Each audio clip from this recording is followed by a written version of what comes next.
This video is for believers who are already in the faith. You'll know if you are. And I'll start by saying, you ever notice that when God calls you, you go through a season? Some people might call it the awakening or the dark soul path or something. And God begins to remove you from spaces and places that you've been. He begins to reveal the true character and nature of people around you. He begins to change and reform your heart so the things that you used to like, basically the new skin. He gives you the new wineskin. Things that you used to like or used to do, you don't like, you don't do anymore. But you still know in your heart that you're still that person. He's just reforming you in a way. And it's strange because it seems no one else can see his hand, but people can certainly see the change in your character. People who you thought were your friends will start to reveal jealousy, and they still are your friend. Remember, we wrestle not against flesh and blood. We wrestle against the things that are inside of people. We sometimes have these things inside of us. The point in the question is, have you noticed that after you go through this season, however long that it is, a month, 6 months, a year, that God seems to back away?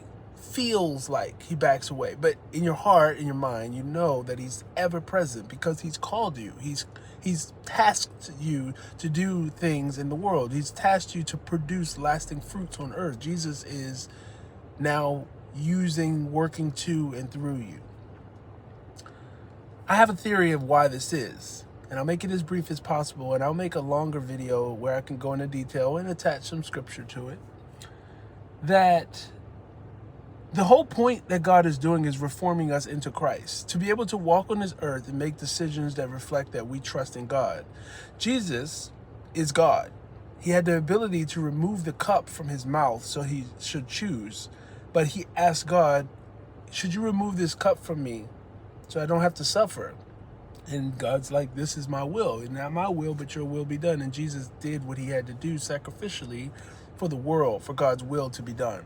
I believe God removes his hand or makes himself feel a little bit distant away from us because he trusts now that he has reformed us to a status that we can walk on our own. And he's there. He knows that we're going to make these mistakes and trips and fall, but we need to make those mistakes for us to realize we're not yet perfect. And God still has work to do in us. Though we are saved, though we are washed clean, we have further work to do. So, I'd like to hear some people's comments about this, and feel free to express or share scriptures on the matter. But God is going to come back for another reforming, and it'll just be looking different than your original salvation.